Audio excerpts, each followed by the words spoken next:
Well,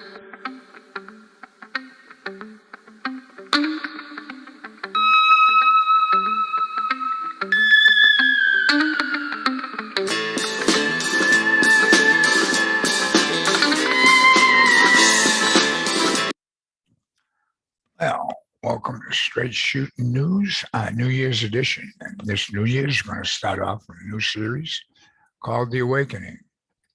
Tonight we'll have our predictions and resolutions for 2023, and it begins The Awakening. This will be episode 1. So I'm your host, Bandana Ed, and from Vicky, myself, at Stone Bandana Straight Shooting News, I'd like to wish you and yours all a happy new year and share with you our predictions and resolutions for 2023. 2023, there will be no resolutions, just a massive awakening that will result in resolutions in the future that will be beneficial for the whole human race. Just stay the course. Remain confident and positive. Oh, and that we're coming to you from the Merrimack Valley in Massachusetts, when a shot heard around the world was fired. And the human race would no longer be ruled by kings, queens, czars, and emperors. But what has come about since then, and from the very day that the U.S. Constitution was founded and adopted, there have been powers that have been working to take it down. And that's what this awakening is about. We're going to be awake, and we are going to explain exactly what's taking place right now.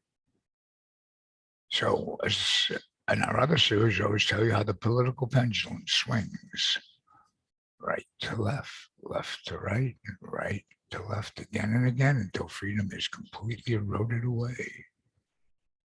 Our defense is the U.S. Constitution and Bill of Rights. And an old lawsuit, Supreme Court ruling, Marbury versus Madison, all laws that are repugnant to the Constitution are null and void. An unconstitutional act is not a law. It confers no right. It imposes no duties. It affords no protection. It creates no office. It's legal contemplation. And as an operative as though it had never been passed. Keep those words in your head.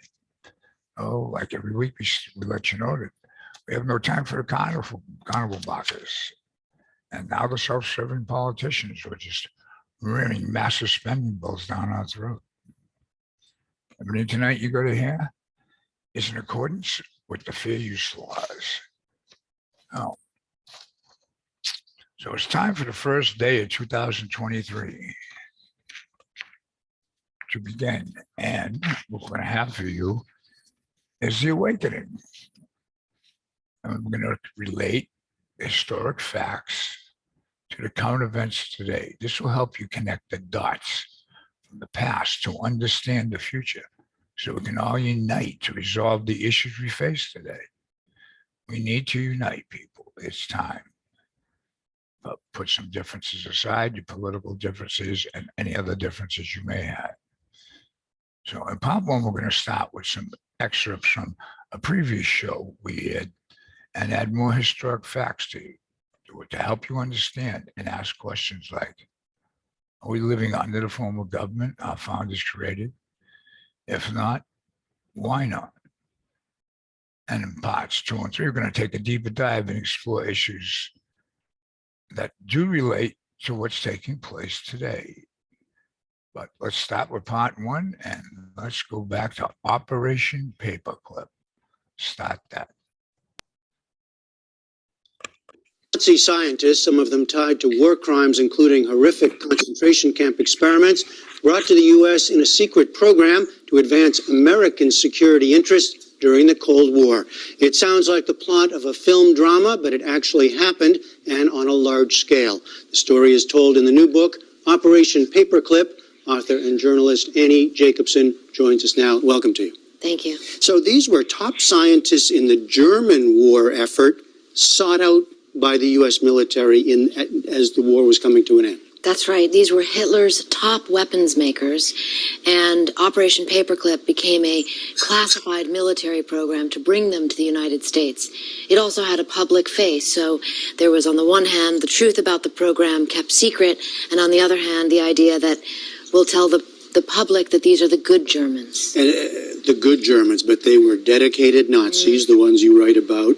We should say there are many, 1,600 in all, Yes, right? yes. You document about 21 of them, dedicated Nazis, some, as I said, involved in horrific stuff. What they did was known, right, to the people to the Americans who were seeking them out. Certainly to the American military intelligence officers who were interviewing them. The idea that they were involved in war crimes was really necessary to be kept secret, and that's exactly what happened. And well, I think one of the worst case scenarios was that the United States military made the decision to bring Walter Schreiber. This was Major General Dr. Walter Schreiber, the Surgeon General of the Third Reich. He wound up at a military facility in Texas. And doing what? Well, during the war, Dr. Schreiber had been involved in the vaccine program for the Reich, which sounds like a nice program, but it was actually a program to work on protecting German soldiers from these biological weapons that were also being manufactured. So he was involved in war crimes and concentration camps. He became a prisoner of the Soviets and then defected to the United States.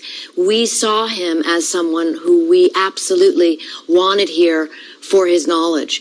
So in the United States, it still remains unknown what exactly he did, only that he worked for the U.S. Air Force in Texas. Because you have some people, including high-ranking generals at the Pentagon, who are loath to work with Hitler's former scientists. And you have others who say, this must be done, and it will be done. You said we don't really know much about the case of Walter Schreiber, what he did. Some of them we do know, right? And the very famous cases, most famous, is Wernher von Braun. Yes, he came here. He was the head of our rocket program and brought 114 fellow V-2 rocket makers with him. And this program, again, had a very beneficent face. Only now do we know the facts are very different about what those scientists were involved in at the end of the war in what was called the Nordhausen slave labor factory. Deep in the tunnels, you had concentration camp prisoners building the V-2 rockets. And what happened to these guys in the end? A number of them just lived out their days quite well here in the U.S. You know, the obituary for Dr. Theodore Benziger in the New York Times, I think, kind of sums it up. He died in 1999, and the New York Times lauds him as a good German scientist who's dedicated his life to the U.S. military. It leaves out the fact that he worked with Himmler very closely during the war and was actually on the original list of Nuremberg war crimes trials. And yet, he was released into U.S. custody and came to the United States. So this idea that you can just whitewash someone's past, I think, is important to look into and to investigate so that that truth can be reconciled. Do I have any comments on the military-industrial complex? Well, not exactly in this, but while I'm promoting myself here, I wrote a book called How Ike Led, the principles behind Eisenhower's biggest decisions. And I think there's a lot in that book about why he wrote that section in his farewell address and the problems he was having with his own, military, people who were his comrades during World War II over things like the missile gap and the bomber gap and the missile gap. And then, of course, how that played out as we went into the presidential election of 1960. I just add one thing, and this is where it all gets tricky, is that he really was not a politician. And that's the point I make in my book. He was a military man who spent 8 years in the White House. And after he retired, President Kennedy said, "Is there anything I can do for you?" And he says, "Yes, I'd like to be called General Eisenhower from now on." My remembrance, Susan, is that at one time your father was courted by both Democrats and Republicans who wanted them to be their presidential nominee. That's quite a phenomenon. We haven't got close to that in a long time. Well, if I could just add to that, he writes in his diary after he's had visits from both Democrats and Republicans, and he said after what he heard them say, all it makes him want to do is dive under his desk. The German Federal Police in Wiesbaden. For 6 years, the agency is run by a man integral to its inception, Paul Dickhoff.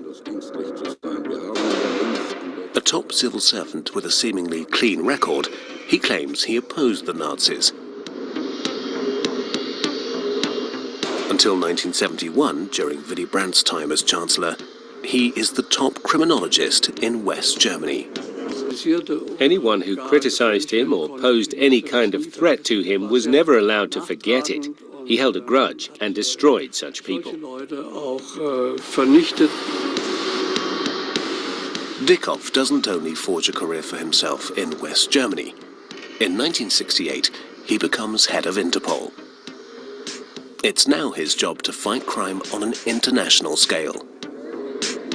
When Dickhoff left, Genscher, who was Interior Minister at the time, held him up as an example to police all over Germany.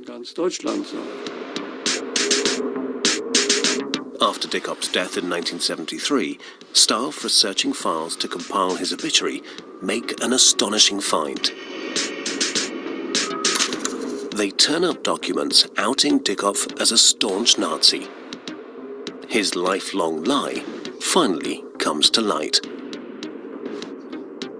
Dickhoff was not only a member of the SS and a Nazi spy. Shortly before the end of the war, he switched sides to start working as an agent for the Americans. Numerous CIA documents give an insight into the work of Caravel, which was Dickhoff's CIA codename. The highest-ranking member of the German police sold confidential information from the Bonn government. Chancellor Willy Brandt and his Ostpolitik was of particular interest to the Americans, and Dickhoff readily provided the information. As did many other Nazis during the Cold War. They became willing helpers, spies, because American intelligence services used their pasts to blackmail them.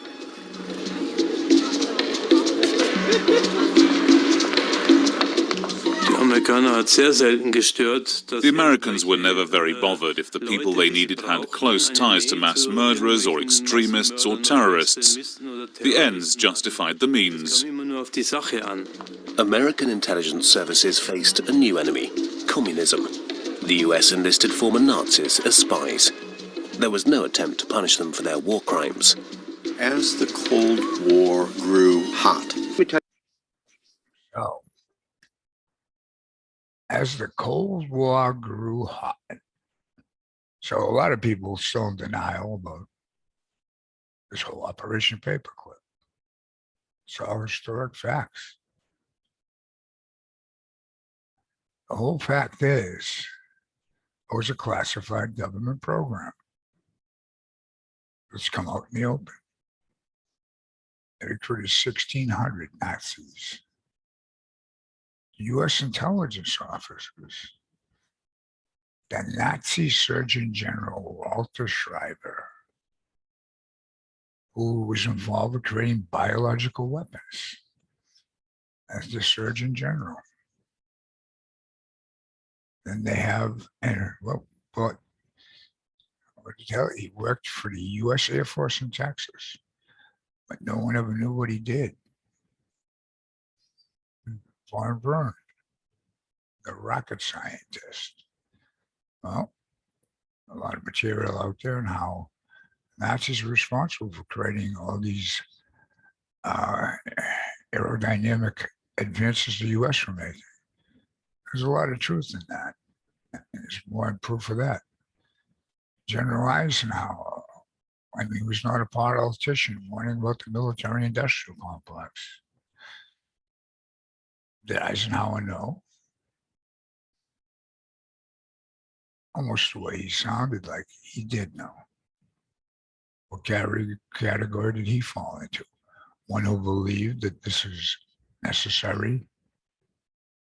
And then we have West German crime fighter Dickov, or Caravel, as the U.S. intelligence referred to him as his code name. He was a staunch Nazi. I mean, you really have to start questioning, because the last statement in that segment was, the Americans felt the ends justify the means.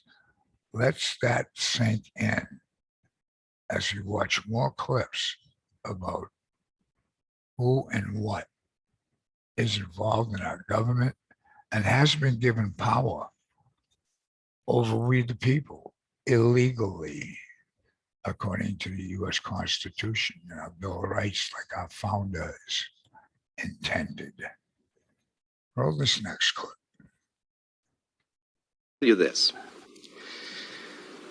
In the need to develop a capacity to know what potential enemies are doing, the United States government has perfected a technological capability that enables us to monitor the messages that go through the air.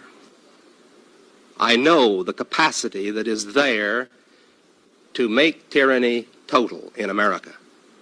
And we must see to it that this agency and all agencies that possess this technology operate within the law and under proper supervision so that we never cross over that abyss. That's the abyss from which there is no return. But let me tell you this. In the need to develop a capacity to know what potential enemies are doing, the United States government has perfected a technological capability that enables us to monitor the messages that go through the air. These messages are between ships at sea. They could be between units, military units in the field. We have a very extensive capability of intercepting messages wherever they may be in the airwaves. Now, that is necessary and important to the United States as we look abroad at enemies or potential enemies. We must know. At the same time, that capability at any time could be turned around on the American people. And no American would have any privacy left. Such is the capability to monitor everything, telephone conversations, telegrams, it doesn't matter. There would be no place to hide. If this government ever became a tyranny, if a dictator ever took charge in this country, the technological capacity that the intelligence community has given the government could enable it to impose total tyranny. And there would be no way to fight back, because the most careful effort to combine together in resistance to the government, no matter how privately it was done, is within the reach of the government to know. Such is the capability of this technology. Now, why is this investigation important? I'll tell you why. Because I don't want to see this country ever go across the bridge. I know the capacity that is there to make tyranny total in America. And we must see to it that this agency and all agencies that possess this technology operate within the law and under proper supervision so that we never cross over that abyss. That's the abyss from which there is no return. Well, those words should send a chill through you if you look at what's happening today. Within the law. This is the law. That clip was from Senator Church, Democrat Senator Church, in 1975 from his interview on NBC News on the newly U.S. agencies developed technologies and how if they should be utilized by tyrants, the abyss would follow. They'd be able to track everything and know everything. And you would not be able to fight back, according to Senator Church. But There's two ways to fight that battle. Now, the Church Committee, to give you a little background on it, and I'll give you a quick background. The Church Committee was formed the U.S. State Senate Select Committee to study government operations with respect to intelligence activities. It was a U.S. Senate Select Committee in 1975 investigated abuses by the Central Intelligence Agency, the Federal Bureau of Investigation, and the Internal Revenue Service. The committee's efforts led to an establishment of a permanent U.S. Senate Select Committee on Intelligence, which we have today, that should be doing their job. Why not? So we have another question for you. Why is Biden administration providing additional funding for the IRS and other alphabet agencies in the omnibus spending bill that was just passed with bipartisan support? Let that sink in. Why are they doing it at this time? Now, most of us are aware that they've been abusing their power and should have their powers stripped away or completely lessened so they couldn't affect we the people. So why is the Biden administration doing this? It's called tyranny, and it opposes this. Not convinced yet that there's something else inside our government infiltrating it and stripping away our rights? Roll this next clip. Nazi collaborators became pawns of Western intelligence services for a variety of both psychological warfare type missions, covert operations, and this type of thing. Only now are Secret Service files from the Cold War accessible, and they contain documents about Nazis who became willing CIA spies. Another case that has recently surfaced is that of Eugen Steimler, a die-hard Nazi who led firing squads in the Soviet Union. Steimler was thought to be among those killed when a Lufthansa plane crashed near Nuremberg on the 20th of April 1945. At the time, locals collected up everything they found around the wreckage. One item recovered was a briefcase containing documents and IDs. Among them was one belonging to Steimler. The briefcase was taken to the local Nazi commander's office. A few days later, US troops marched into the area, and the briefcase was seized by members of the Army's Secret Service. The Americans were looking for Nazis they could use for their own purposes. They suspected Steimler was still alive. CIA documents listing the contents of the briefcase make it possible to reconstruct what really happened. On April the 20th, 1945, while the battle for Berlin is raging, those on board know it's only a matter of time before the Russians and the Western Allies take power. There are more than 20 passengers on the Condor, among them a number of men in leather overcoats. The captain takes off under the cover of darkness. Plane crashes in a forest with no survivors. Were there high-ranking Nazis on board the Condor trying to get to Spain? American intelligence flies the briefcase and the documents to the US. A new chapter in the confrontation of the superpowers.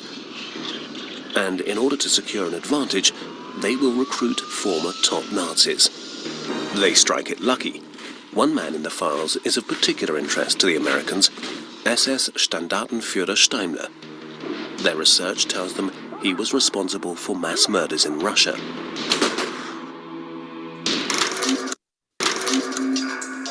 The agents suspect he is still alive, as a number of witnesses report having seen him after the crash. As a war criminal, Steimler is valuable to the Americans. It was impossible to systematically recruit intelligence agents without systematically recruiting war criminals. They launch a manhunt across Germany for Eugen Steimler, who fled to his home near the Black Forest.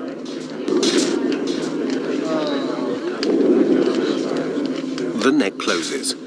And in autumn 1945, the former SS intelligence officer turns himself in for interrogation. He knows his only chance is to tell the truth.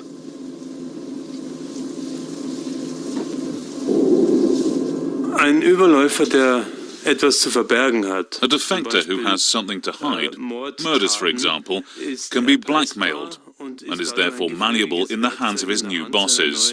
Steimler collaborates. His testimony and the documents from the briefcase help the Americans to uncover an entire network of German spies in Spain.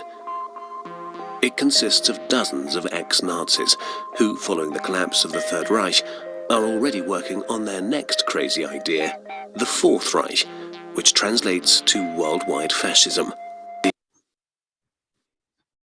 Well, that part's more alarming than the previous part. The U.S. intelligence and military are out searching the countryside for a mass murderer, Steimler. They're looking for Nazis to recruit that they could use. They wanted criminals because they could blackmail them. Think about that. Leads them to a network in Spain where the Nazis are already working on their Fourth Reich, worldwide fascism. A Christmas Eve special, I showed you clips from World War II. We brought up the same points. Well, there's film and actually historians here who are explaining it to you. But you would think the Americans would be looking for these people to destroy their plan. But wait, is gold the reasons for the wars we wage? Let's take a look at Operation Safe Haven. Roll that.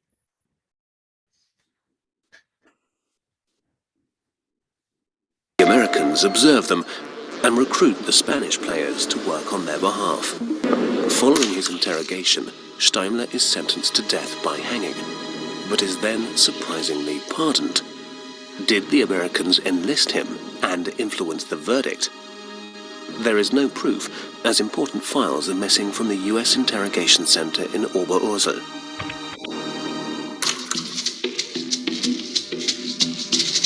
Nazis like Dick Kopf and Steimler become agents, but the US intelligence services want more than just spies. They want Nazi treasures. Dangerous to have such discussions. But nevertheless, the alternative of losing everything when Hitler was finally died, however that exactly happened, was even more dangerous. So they went ahead with this. And they started to draw up plans, some of which still exist, on how they would attempt to reconstitute Germany after Hitler left. These activities were no secret to the Allied intelligence services. They launch a large-scale international surveillance operation, codenamed Safe Haven. Safe Haven was the name of a U.S. government program whose task it was to track and seize assets that the Nazis had seized, had looted from Europe, and were attempting to distribute around the world in order to, for use after 1945. The Americans knew such plans had been hatched by industry, and even in the Reich Chancellery. They were also aware of a network of foreign companies set up to keep funds safe. In Monaco in particular, numerous shell corporations had access to millions. One company was a broadcaster, on whose board sat the then unknown Kurt Georg Kiesinger.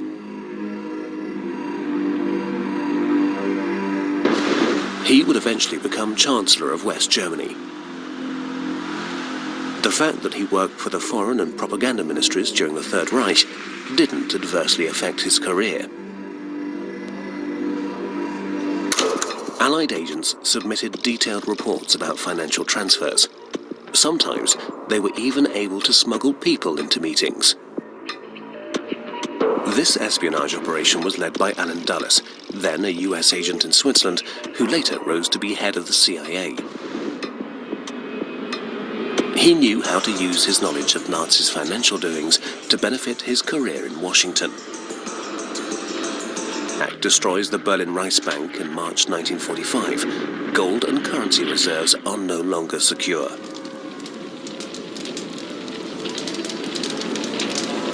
It's time to put the plan into action.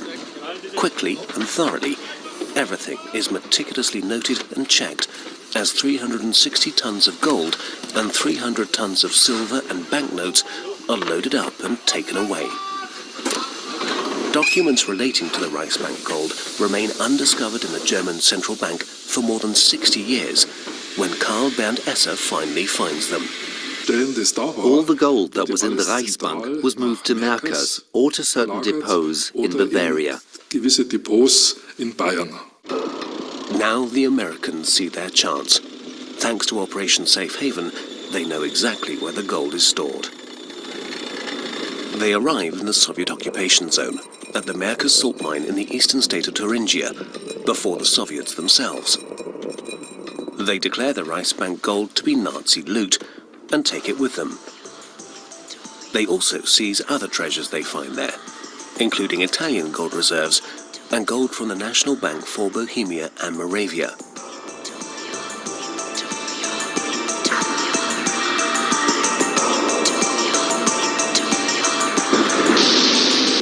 There was a settlement document stating how much gold the Reichsbank deposited in the different depots. These depots were all found largely by the Americans, who even went across into the Soviet zone to Merkers and quickly emptied the main depot there. Karl Bernd Esser says it was an act of theft because it essentially means the Germans twice repaid their Marshall Plan loan, once with the Reichsbank gold and once in Deutschmarks. There you go. So, seems like there's gold involved there. And wealth, Nazi wealth. The missing files. How convenient. How many missing files are we going to hear about this year in 2023? There were plans set up by industries and government. That's the definition of fascism. The ties between government and industry. What do you think's happening here today? They're about to reconstitute their plan. Well, let that sink in as we watch this next clip. Roll. The US intelligence services don't only use their knowledge and their treasures in Germany, but also recruit Italian fascists during the Cold War. The idea is that they will fight communism on America's behalf.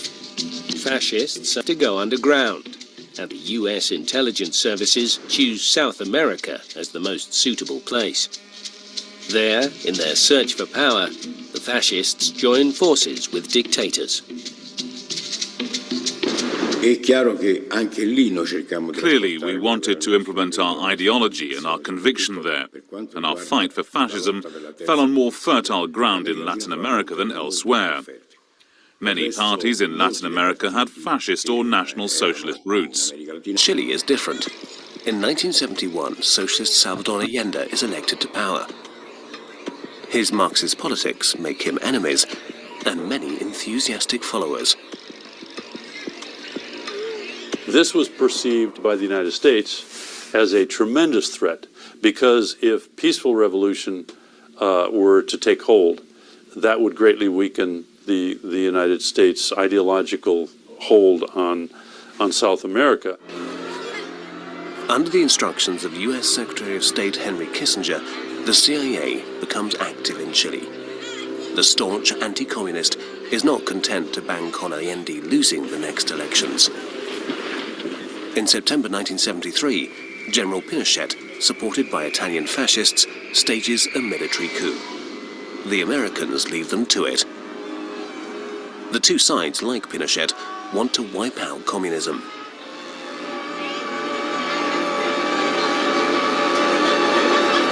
The Italians then began to collaborate with DINA. There follows a series of murders. They talk about the weakness of the United States in its ability to defeat the communist menace, and the desire of the military governments in Latin America to take the leadership internationally to defeat the communist movement worldwide. The scope of this is mind-blowing. They actually referred to it as World War III. Pinochet's junta prepares for this war. Dazu gehörte der Wunsch, It included the wish to own toxic gases, the production of biological weapons, and prisoners in Chile were killed during trials, and the production of toxic gases, sarin and mustard gas. The research laboratory for inhuman experiments is located at Colonia Dignidad. The hamlet goes from strange to sinister.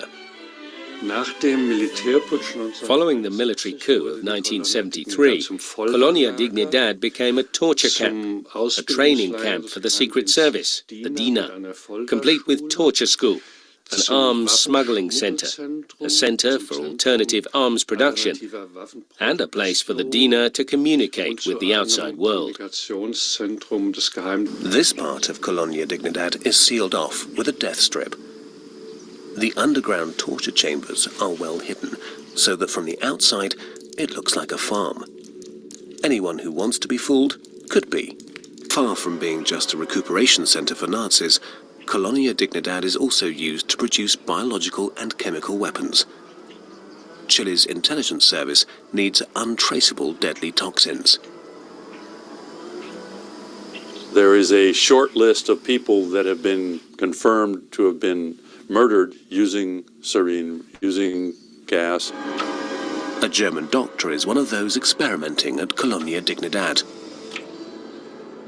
The doctor at Colonia Dignidad, Hartmut Hopp, who fled the Chilean courts to Krefeld, had a devil's workshop containing some 400 toxins. Among them were poisons to inhale, poisons deadly to the touch, poisons that kill when consumed with food. It was a wild arsenal, and nobody knows exactly who fell prey to those substances. So, what is this reconstituted plan they keep talking about? Interesting how CIA Alan Dulles, who later became head of the CIA, is the same man whose many questions are evolved around with the Kennedy assassination. He seemed to have used Nazis and their wealth to further his career, stealing treasure and gold. It seems like even the West German chancellor was involved. So we're looking at several things here. We have a fascism versus communism. That sort of sounds like what we're looking at in the Ukraine today. And interesting enough how at that time the South Americans felt that the US was too weak to combat communism in the hemisphere. But were they? What was this whole CIA coup about in Italy? And how the CIA is going to now choose to send Italian fascists to South America. There's a lot going on here that needs to be explained, and we need answers to it all. Let's roll the next clip and see what we have there. The Cold War Nazis don't only support Pinochet, but other dictators in South America as well. The CIA gives them free rein. In 1980, the military stages a coup in Bolivia. Known as the cocaine coup, It brings the mafia under General Garcia Meza to power. Pulling the strings in the background is a German, Nazi Colonel Klaus Barbie. A fascist companion waxes lyrical. I met him when I was in Bolivia. He's a great character, very intelligent, very capable, great integrity. Klaus Barbie had won himself the name the Butcher of Lyon for his brutal treatment of members of the resistance opposing German occupation during World War II.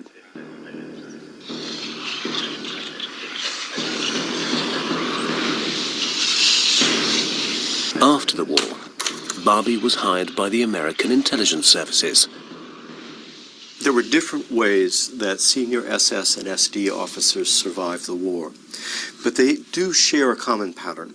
And the pattern is something that I call entrepreneurism or intelligence entrepreneurism, in which they take whatever assets they can lay their hands on and attempt to sell these or to encourage intelligence services to invest in them. Klaus Barbie is a valuable agent for the Americans. He uses his knowledge of communists and the resistance to buy his own freedom. The Americans did everything they could to ensure that resistance fighters didn't come to power after the war. And Barbie was important for them because he was able to show the Americans that he knew the network of collaborators who had worked with the Germans in the occupied areas and in Vichy. It made him really valuable. The Americans initially hide the war criminals in Germany and then in South America.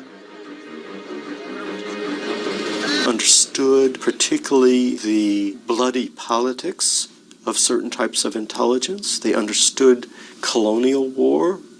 They had a mentality that was well suited for colonial war. It's because they believed themselves to be superior and thus were willing to take the lives of a great many people that they considered to be inferior for racial or ethnic reasons. Barbie ultimately becomes an intelligence service advisor in South America. In the 70s, Operation Condor begins.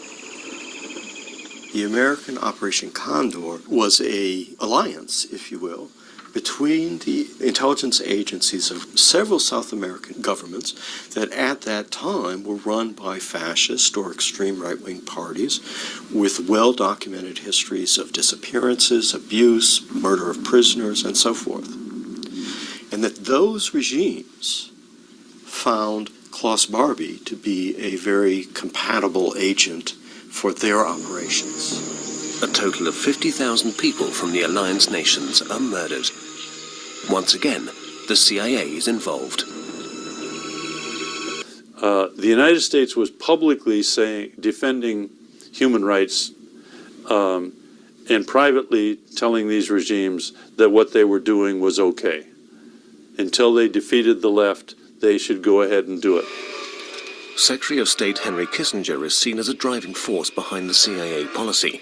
France, Chile, and Argentina summon him to answer questions about human rights violations. In 2007, Uruguay requests his extradition. It gradually becomes clear Kissinger is covering for Operation Condor, even for the death squads. Among them is a well-known fascist, Stefano della Chiaia, in Bolivia, leading a troop of mercenaries. These grooms of death, as they were called, supported the cocaine mafia that staged the coup in Bolivia, and they reaped the rewards.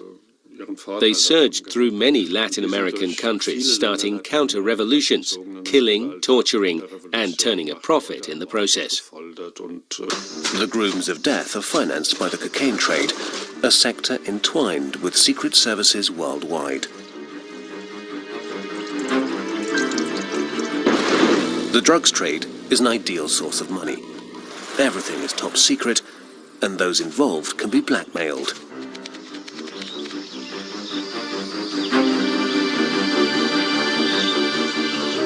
Der Krieg gegen die Drogen ist im Grunde genommen eine Täuschungsoperation. The war against drugs is basically a means of tricking the public, because the real drug trade is run by privileged individuals, people who are protected by the intelligence services, who can grow any crop they like without any risk, and sell them in America, Europe, wherever. The profit margin is astronomical, and the intelligence services siphon off what they need for their operations.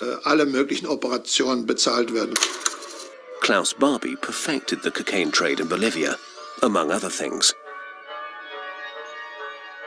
Barbie made oppression systematic. He abolished the system of arbitrary beating, of brutality, and introduced systematic torture and an organized correctional system. And that was his doom, because it meant people became aware of him, and then he was extradited. In 1987, 4 years after his extradition, Klaus Barbie was sentenced to lifelong imprisonment. He died in prison in 1991. Wow. Seems like Mr. Bobby, the butcher, had a pretty good life till 1991. There are a lot of questions here now. There was a lot of gold, a lot of cash, a lot of it needed to be filtered. There was a coup. Henry Kissinger and the CIA was involved. That's no surprise. Many people know that. So we got questions here. If you notice how it said the U.S. was weak, where these countries were willing to go to any extreme, went to the extreme of using biological poison gases that were definitely outlawed after World War I.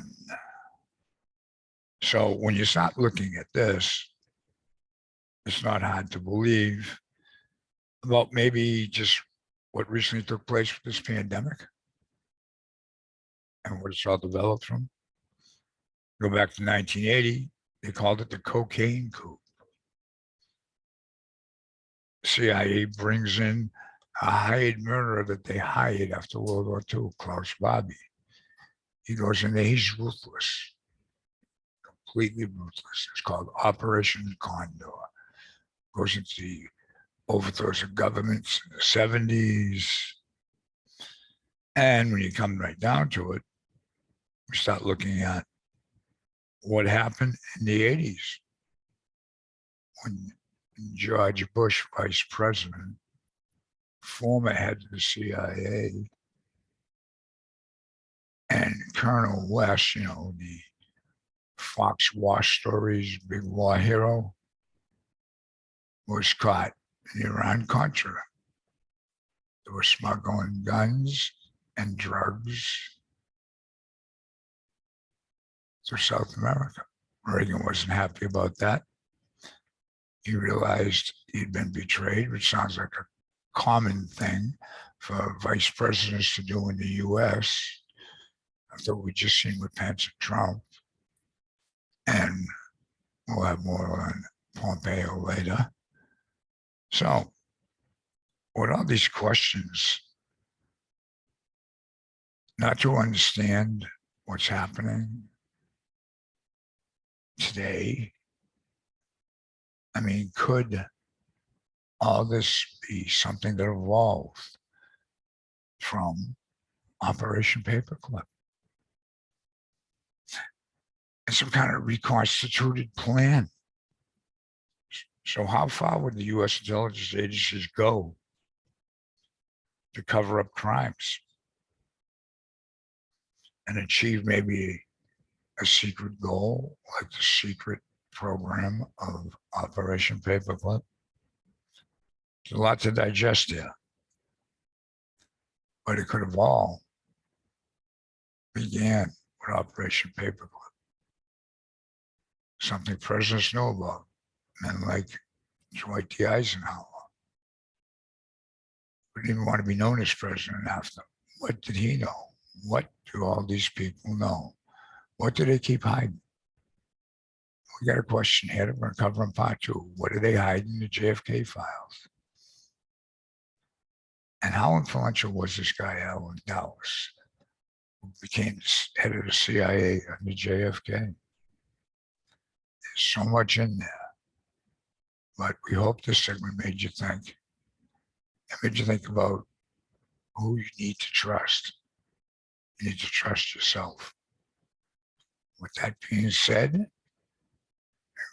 we'll go from our founders' documents to look into the JFK files and take a deep dive. See you in the segment 2.